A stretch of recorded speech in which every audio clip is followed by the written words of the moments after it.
কি প্রতাপ, এ কি শুনলাম আজ তুমি নাকি রাজকাজ সম্পন্ন করেছ? কি রে দাসী, তখন থেকে তোকে আমি এত প্রশ্ন করে যাচ্ছি, কিন্তু তুই আমার কোনো প্রশ্নের উত্তর দিচ্ছিস না যে। কি হলো কি ফুলকুমারী, কি হয়েছে? তোমার চোখ মুখ এমন লাগছে কেন? না না মা, তেমন কিছু নয়। আসলে হঠাৎ করে মাথার ভেতরে কেমন যেন যন্ত্রণা করে উঠলো, তাই আর কি শরীরটা একটু খারাপ লাগছিল। তান্ত্রিক বাবা, এভাবে আর চলবে না। আমাদেরকে কিছু একটা করতে হবে, আর আমাদেরকে এমন কিছু করতে হবে যেন ওই পরী তার সব শক্তি ফিরে পাওয়ার পরও আমাদের কোনো ক্ষতি করতে না পারে। না না না, আমি কিছুই বুঝে উঠতে পারছি না কি করে ওই ফুলকুমারী ওই বিষ খাওয়ার পরও এভাবে সুস্থ থাকতে পারে।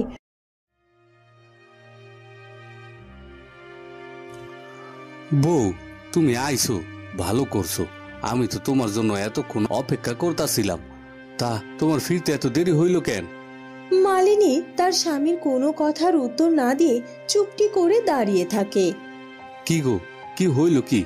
তুমি তুমি এইভাবে মন খারাপ কইরা দাঁড়ায় আছো কেন? কোনো কারণে তোমার মন খারাপ নাকি? অবশ্যই তোমার মন খারাপ হইলেও কোনো সমস্যা নাই। এমনিতেই আমি তোমার মন আজকে ভালো কইরা দিমু। তুমি জানো, আমি আমার সব কাজ গুছাইয়া নিছি, আর আমরা দুইজনে মিল্লা রূপনগর রাজ্যের উদ্দেশ্যে রওনা দিব। তুমি তো তোমার বোন ফুলকুমারীকে দেখার জন্য বড্ড ছটফট করছিলা। এবার রূপনগর রাজপ্রাসাদে গিয়া মন ভৈরা ওরে দেখে আইসো। কি বউ, কি হইল কি? এখনো তোমার মনটা আমি ভালো করতে পারলাম না। কি হয়েছে কি কও তো আমারে? রাজপ্রাসাদে আবার কোনো ঝামেলা হয়েছে নাকি? না না, রাজপ্রাসাদে কোনো ঝামেলা হয়নি, তবে অনেক বড় একটা সর্বনাশ হইতে যাইতাছে গো। কি কইতাছো কি তুমি? সর্বনাশ হইতে যাইতাছে মানে? আবার নতুন কইরা কি সর্বনাশ হইয়া গেল? আচ্ছা, রাজমাতার শরীর আবার ঠিকঠাক আছে তো? আসলে এই বয়সে রাজমাতা এই পুরো রাজ্যের দায়িত্ব সামলাইতে হইতাছে, কিন্তু রাজকুমার তার নিজেকে ওই কক্ষের মধ্যে বন্দি করে রাখছেই। এইভাবে হইলে আর কয়দিন চলবো? রাজমাতার শরীর তো খারাপ হইতেই পারে। না না, রাজমাতার শরীর খানা ভালোই আছে, কিন্তু রাজকুমার প্রতাপ সে যে অন্য এক কাণ্ড ঘটায় ফেলছে গো। রাজকুমার প্রতাপ আবার কি কাণ্ড ঘটাইছে? আমার একটু সবকিছু খুললা কও। কইতাছি গো, সব কিছু কইতাছি, শোনো। এরপর মালিনী তার স্বামীকে সবকিছু খুলে বলে।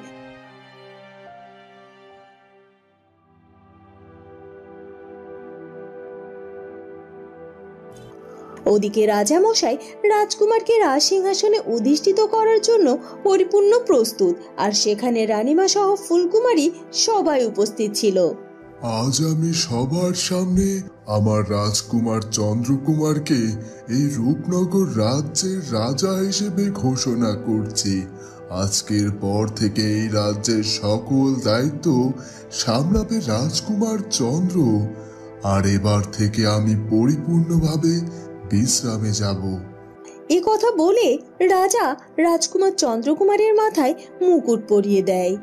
বা চন্দ্রকুমার, রাজমুকুট পরে তোমাকে বড্ড সুন্দর দেখাচ্ছে, একেবারে যেন যোগ্য রাজা। সত্যি এবার যেন আমি আমার নিজেকে বড্ড হালকা মনে করছি। আজ থেকে আমার সত্যিই বিশ্রামের সময়। পিতামশাই, এই রাজ্যের এত বড় দায়িত্ব আপনি আমার কাঁধে তুলে দিয়েছেন। আমি প্রাণ দিয়ে চেষ্টা করব এই রাজ্যের দায়িত্ব সঠিকভাবে পালন করার জন্য, কিন্তু আপনি পুরোপুরিভাবে বিশ্রামে যদি চলে যান তাহলে আমার পাশে কে দাঁড়াবে বলতে পারেন? আপনি আমার পাশে থেকে এই রাজ্য পরিচালনা শেখাবেন। রাজকুমার, তোমাকে কিছুই শেখানো লাগবে না। আমি জানি তুমি একাই সবকিছু পারবে। আর তাছাড়া তোমার পাশে তো ফুলকুমারী রয়েছে। ফুলকুমারী আর তোমরা দুজনে মিলে এই রাজ্যকে সুন্দরভাবে সামলাবে। কি ফুলকুমারী, পারবে তো তুমি আমার রাজকুমারের পাশে থেকে ওকে সাহায্য করতে? হ্যাঁ পিতামশাই, অবশ্যই পারবো।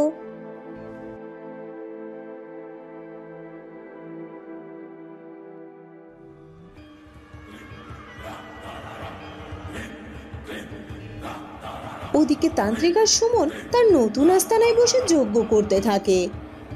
কি তান্ত্রিক বাবা, এত তাড়াতাড়ি আপনার যজ্ঞ সম্পূর্ণ হয়ে গেল? আর কই, এখানে তো আপনার যজ্ঞ করার সময় কাউকে উপস্থিত হতেও দেখলাম না। আপনি তো বলেছিলেন আপনি নাকি যজ্ঞ করে অশুভ শক্তির কর্ণধারকে আপনার সামনে হাজির করবেন, কিন্তু কই, আমি তো কাউকে দেখলাম না। সুমন, এত অধৈর্য কেন হচ্ছিস? এত সহজে কি অশুভ শক্তির কর্মধারকে সামনে হাজির করা যায় বল? সবে মাত্র তো একটি যজ্ঞ সম্পূর্ণ হলো, এরপর আমাকে অগ্নিযজ্ঞ করতে হবে, তারপর করতে হবে মহাযজ্ঞ। আর আমি আমার মহাযজ্ঞ সম্পূর্ণ করতে পারলেই অশুভ শক্তির কর্ণধার আমার সামনে এসে হাজির হবে, আর তার কাছে আমি যা চাইবো সে আমাকে সেটাই দেবে।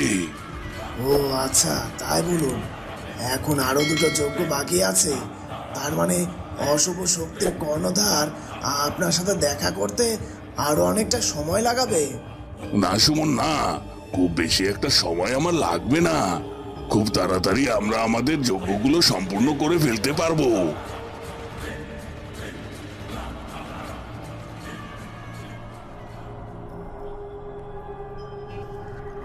এ কি পিতামশাই, আপনি এখানে এভাবে মন খারাপ করে পায়চারি কেন করছেন? কি হয়েছে কি? আপনার শরীর ঠিক আছে তো? কেন, আবার কি হলো? আমার শরীরটা ঠিক আছে, কিন্তু আমার মনটা ঠিক নেই উর্মিমালা। কেন, আবার কি হলো? আমাকে খুলে বলুন। কি হয়নি সেটা বলো। সবকিছু সবকিছু শেষ হয়ে যাচ্ছে শুধুমাত্র ওই মেয়েটার জন্য, ওই ফুলকুমারীর জন্য।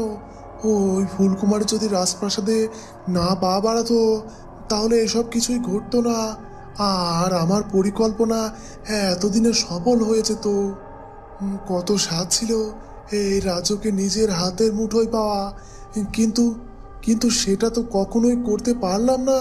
তবে বুদ্ধি করে রাজকুমারের সাথে তোমার বিবাহ ঠিক করেছিলাম। ভেবেছিলাম রাজকুমারের সাথে তোমার বিবাহ হলে এই রাজপ্রাসাদ সহ সব আমাদেরই হবে, কিন্তু এখন সেটাও তো হলো না। ওই রাজকুমার এই রাজ্যের রাজা হয়ে গেল, আর যুবরানী হলো কিনা ওই ফুলকুমারী। এখন তো এই রাজ্যের ছিটে ফোটাও আমি হাতিয়ে নিতে পারবো না। রাজামশাই রাজা থাকতে তো সব কিছুর দায়িত্ব বেশিরভাগ আমার উপরে দিয়ে রেখেছিলেন, আর তাই যখন যেটা দরকার আমি তখন সেটা আমার প্রয়োজন মতো সরিয়ে নিয়েছি। কিন্তু রাজকুমার চন্দ্রকুমার তো অনেক চালাক, এখন তো আমি রাজকোষ থেকে সবকিছু হাতাতেও পারবো না। ও উর্মিমালা, ওই ফুলকুমারীকে রাজ্য থেকে আমি সরাতে পারবো কিনা জানি না, তবে এবার আমাকে এমন কিছু করতে হবে যেন এই রাজ্যকে আমি আমার হাতের মুঠোয় নিয়ে আসতে পারি। রাজকুমার, সত্যি আজ আপনাকে রাজমুকুট পরে ভীষণ সুন্দর লাগছে দেখতে। কেন ফুলকুমারী, এমনিতে কি আমাকে সুন্দর লাগে না? না না, তা নয়, আসলে আপনি তো এমনিতেই সুন্দর, কিন্তু আজ আজ রাজমুকুটে আপনাকে আরো বেশি সুন্দর লাগছে। ও আচ্ছা, বুঝেছি। আমার ফুলকুমারী শুধুমাত্র একা সুন্দর নয়, আমিও কিছুটা সুন্দর, তাই না? রাজকুমার, সবসময় আপনি এত মশকরা কেন করেন বলুন তো? আর ভালো লাগে না। আপনি এখানে থাকুন, আমি যাচ্ছি, মায়ের সাথে একটু দেখা করে আছি, সেই কখন মা ডেকেছে। ফুলকুমারী, তুমি এখন আবার এই সময় মায়ের সাথে দেখা করতে কেন যাচ্ছ? তোমার সাথে একটু দণ্ড বসে সময় কাটাবো তার কোনো উপায় দেখছি নেই। আসলে মা অনেকটা সময় আগে আমাকে ডেকেছিল, কিন্তু আপনার সাথে কথা বলতে বলতে আমি তো সেটা ভুলেই গিয়েছিলাম। এখন গিয়ে মায়ের সাথে দেখা করে আসি, নিশ্চয়ই নিশ্চয়ই কোনো দরকারে সে আমাকে ডেকেছিল। ঠিক আছে, ঠিক আছে, যাও তবে। হ্যাঁ, আমিও তোমার জন্য অপেক্ষা করছি। মায়ের কথা শুনে তাড়াতাড়ি ফিরে এসো, কেমন? ফুলকুমারী তাড়াতাড়ি করে রানীমায়ের কাছে যাওয়ার জন্য রওনা দেয়।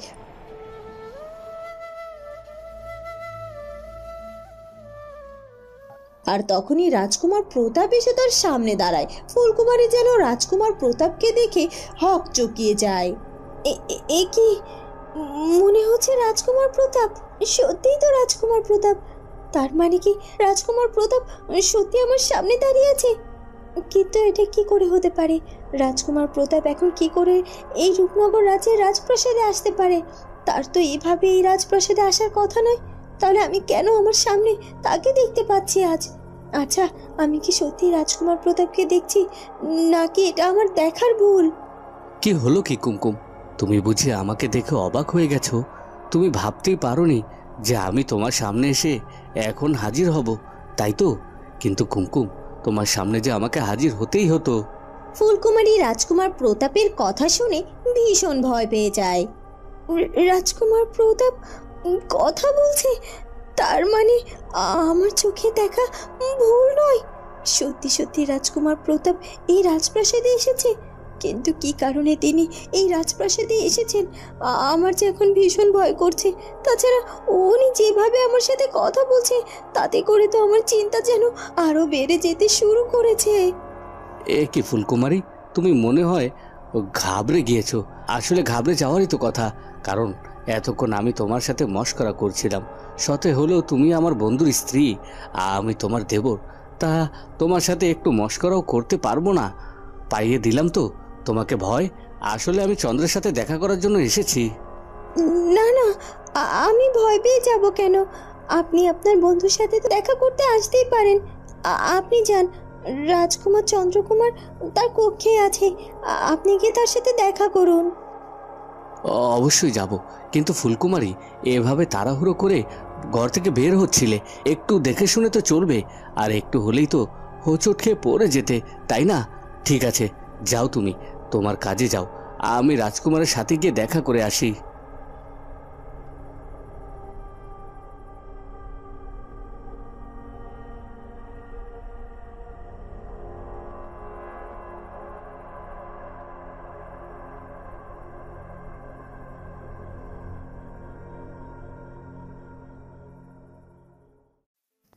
এই তো ফুলকুমারী, তুমি এসেছো। সেই কখন থেকে তোমার জন্য অপেক্ষা করে যাচ্ছি। দাসীকে কখন খবর পাঠিয়েছি বলো তো, আর এতক্ষণ পর তুমি এলে। আসলে মা, আমি দুঃখিত, একটু দেরি হয়ে গেল আসতে। দয়া করে আমায় ক্ষমা করবেন। আরে আরে, ক্ষমা চাইছো কেন? ঠিক আছে ঠিক আছে, আমি এমনি তোমাকে এটা বললাম। আসলে আমি তোমাকে একটা বিশেষ উপহার দেওয়ার কারণেই ডেকেছিলাম। তুমি তো আজকে থেকে এই রাজ্যের যুবরানী, আর তাই যুবরানী হিসেবে তোমাকে একটা বিশেষ উপহার দেওয়ার আছে। কি বিশেষ উপহার? হ্যাঁ ফুলকুমারী, হ্যাঁ, বিশেষ উপহার। এই দেখো, এই যে এটা ধরো, এটার মধ্যে সীতাহার আছে। আসলে আমার শাশুড়ি মা এটা আমাকে উপহার দিয়েছিল, আর আজ আমি এটা তোমাকে উপহার দিচ্ছি। তুমি কিন্তু যত্ন করে রাখবে, কেমন? কুমারী কোনো কথা না বলে চুপচাপ দাঁড়িয়ে থাকে। এ কি ফুলকুমারী, তুমি এভাবে চুপ হয়ে দাঁড়িয়ে আছো যে? আর তাছাড়া তোমাকে দেখে ভীষণ অন্যমনস্ক লাগছে। কি হয়েছে কি মা? আর তোমার চোখ মুখটা এমন শুকনো দেখাচ্ছে কেন? তোমার কি শরীর খারাপ করেছে নাকি? আমার আমার শরীর খারাপ করেনি, আমি ঠিক আছি। আর এই উপহারের জন্য আপনাকে অনেক ধন্যবাদ মা, আমি এটা অনেক যত্ন করে রাখবো। এ কি দাসী, তুই এখন এই সময় আমার কাছে যে? আমি বিশেষ একটি কারণে আপনার কাছে এসেছি, একটা বড় খবর দেওয়ার আছে। আবার নতুন কি খবর দিতে চাইছিস আমাকে? আসলে আপনি তো অনেকবারই ওই ফুলকুমারীর ক্ষতি করার জন্য অনেক চেষ্টা করলেন, কিন্তু কোনোভাবেই তো সফল হননি। তবে এবার আমার কাছে একখানা উপায় আছে। ফুলকুমারীকে চিরতরে রাজকুমারের জীবন থেকে সরিয়ে দিতে হবে। তা কি উপায় আছে বল আমাকে, আগের বারের মতো আমি আবার ব্যর্থ হয়ে যাব না তো? না না, এবার আর ব্যর্থ হওয়ার কোনো সুযোগ নেই। আসলে আমার পরিচিত এক তন্ত্র সাধিকা আছে, তাকে সবাই জটামা বলে চেনে। আর আমরা যদি জটামায়ের কাছে গিয়ে ওই ফুলকুমারীর ব্যাপারে সবকিছু বলি, তাহলে তিনি আমাদেরকে ওই ফুলকুমারীকে সরিয়ে দেওয়ার জন্য সাহায্য করতে পারে। কি বলছো কি দাসী, তাই নাকি? আমি তো শুনেছি যারা তন্ত্র সাধিকা তাদের নাকি অনেক অনেক ক্ষমতা থাকে। তাহলে আর দেরি কেন করছো? আমাকে নিয়ে চলো ওই জটামায়ের কাছে, আমি তার কাছে যেতে চাই। হ্যাঁ হ্যাঁ উর্মিমালা, তার কাছে আমি আপনাকে নিয়ে যাব, তবে কিছুটা সময় অপেক্ষা করুন। এ কি প্রতাপ, তুমি তুমি হঠাৎ করে আমাদের রাজ্যে? এ কি রাজকুমার চন্দ্র, আমি তোমার রাজ্যে এসেছি, তুমি খুশি হওনি? কি বলছো কি? তোমাকে দেখে আমি খুশি হব না কেন, এটা তুমি বলতে পারলে? আমি তো তোমার খুব কাছের বন্ধু, তুমি আমার রাজ্যে এসেছো, আমার বড্ড ভালো লাগছে। হ্যাঁ হ্যাঁ রাজকুমার চন্দ্র, আর তাছাড়া এই রাজপ্রাসাদে আসতে আমি শুনতে পেলাম এই রাজ্যের সকল দায়িত্ব নাকি এখন তোমার। আজ নাকি রাজা হিসাবে তোমার অভিষেক হয়েছে। তুমি ঠিকই শুনেছ, পিতামশাই রাজ্যের সব দায়িত্ব আমাকে দিয়েছেন। তবে প্রতাপ, তুমি কিন্তু আমাকে আসার আগে একটা খবর দিলেও পারতে। আসলে চন্দ্রকুমার, আমি হঠাৎ করে তোমাদের রাজ্যে এসে তোমাদেরকে চমকে দিতে চেয়েছিলাম, আর আমার মনে হচ্ছে আমি সেটাতে সফল হয়েছি। রাজকুমার, আমি তোমাদের রাজ্যে এসেছি কিছুদিন থাকার জন্য। তোমার আবার এটা নিয়ে কোনো অসুবিধে নেই তো? না না, আপত্তি থাকবে কেন? তুমি যে কদিন ইচ্ছে এই রাজপ্রাসাদে থাকতে পারো।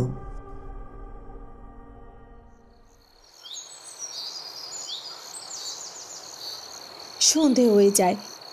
ওদিকে ফুলকুমারী মন খারাপ করে বারান্দায় দাঁড়িয়ে থাকে। তখনই রানীমা সেখানে চলে আসে। এ কি ফুলকুমারী মা, তুমি এখানে মন খারাপ করে দাঁড়িয়ে আছো যে? কি হয়েছে কি? আর তাছাড়া তখন দেখলাম তোমার মুখখানা ভার, আর এখন তো দেখছি রীতিমতো তুমি মন খারাপ করে আছো। কি হয়েছে মা, আমাকে বলো। রাজকুমার কি তোমাকে কিছু বলেছে? না না, রাজকুমার প্রতাপের ব্যাপারটা যে আমার মোটেও ভালো লাগছে না, বড্ড দুশ্চিন্তা হচ্ছে। কিন্তু রানীমাকে কি করে এটা বলবো? এটা কি বলা ঠিক হবে? না না, এখন রানীমাকে কিছুই বলা যাবে না। আগে রাজকুমার চন্দ্রকুমারের সাথে কথা বলতে হবে, তারপর না হয় রানীমাকে ব্যাপারটা জানানো যাবে। কি হলো কি ফুলকুমারী, তুমি কি এভাবে চুপ করেই থাকবে, নাকি আমার কথার কোনো উত্তর দেবে? তাছাড়া ওদিকে রাজকুমার চন্দ্রকুমার, রাজকুমার প্রতাপ, তারা সবাই খেতে বসেছে আর তোমার জন্য অপেক্ষা করছে, আর তুমি সেখানে না গিয়ে এখানে মন খারাপ করে দাঁড়িয়ে আছো। তোমার পিতামশাইও ডাকছে, চলো এক্ষুনি তুমি চলো। আর তাছাড়া তুমি এভাবে মন খারাপ করে আছো কেন বলো তো? আর আমি তো তোমার মায়ের মতো, তোমার যদি কোনো কারণে কষ্ট লাগে সেটা তুমি আমাকে বলতে পারো, নাকি আমি রাজকুমার চন্দ্রকুমারের সাথে কথা বলবো? না না মা, রাজকুমারের সাথে আপনার কোনো কথা বলতে হবে না, তার সাথে আমার কিচ্ছুটি হয়নি। আর আপনি চিন্তা করবেন না, আমি ঠিক আছি। আর তাছাড়া সবাই যেহেতু খেতে বসেছে, এই খবর আপনি আমাকে দাসীকে দিয়ে পাঠাতে পারতেন। আপনি শুধু শুধু কষ্ট করে কেন আসতে গেলেন মা? ইচ্ছে করে এসেছি ফুলকুমারী, আমি তোমাকে সাথে করে খাবার ঘরে নিয়ে যাওয়ার জন্য। চলো ফুলকুমারী, চলো।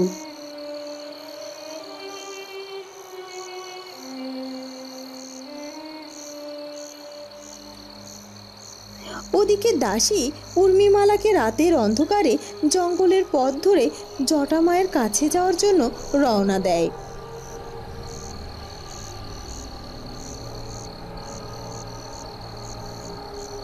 কি আপনি হঠাৎ করে এভাবে দাঁড়িয়ে পড়লেন কেন? চলুন, আর সামান্য একটু পথ, আমাদের তাড়াতাড়ি জটামায়ের কাছে যেতে হবে। সে তো বুঝতে পারছি জটামায়ের কাছে যেতে হবে, কিন্তু সে তখন থেকে তুই বলেই চলেছিস আর অল্প একটু পথ বাকি আছে, আর একটু পরেই নাকি আমরা সেখানে পৌঁছে যাব। কিন্তু এতটা পথ পাড়ি দিয়ে ফেললাম, এখন পর্যন্ত তো পৌঁছতে পারলাম না, আর এখন তো এক জঙ্গলের মধ্যে ঢুকে পড়েছি। আমার কিন্তু এবার ভীষণ ভয় করছে দাসী, আমি আর হাঁটতে পারছি না। দেখুন, ফুলকুমারীকে রাজকুমার জীবন থেকে সরাইতে হইলে আমাদের এইটুকুন কষ্ট তো করতেই হবে, তাই না? আর তাছাড়া আপনি কি চান না যে ফুলকুমারী চিরকালের মতো আপনার পথ থেকে সরে যাক? হ্যাঁ হ্যাঁ, চাই তো। আর চাই বলেই তো এত রাতের বেলা তোমার সাথে জঙ্গলের পথে আমি রওনা দিয়েছি। ঠিক আছে ঠিক আছে, আর দেরি করছি না, চলো এক্ষুনি চলো, যত তাড়াতাড়ি সম্ভব ওই জটামায়ের সাথে দেখা করতেই হবে। হ্যাঁ হ্যাঁ, এবার তাহলে পাটা তাড়াতাড়ি চালান, না হলে যদি জটামা কোনোভাবে আবার ধ্যান শুরু করে দেয় তাহলে আমাদের কষ্ট করে গিয়েও আর কোনো লাভ হবে না। আমরা যত তাড়াতাড়ি জটামায়ের কাছে যেতে পারবো ততই ভালো হবে। হ্যাঁ হ্যাঁ ঠিক আছে, চলো, আমিও দ্রুত গতিতে হাঁটার চেষ্টা করছি।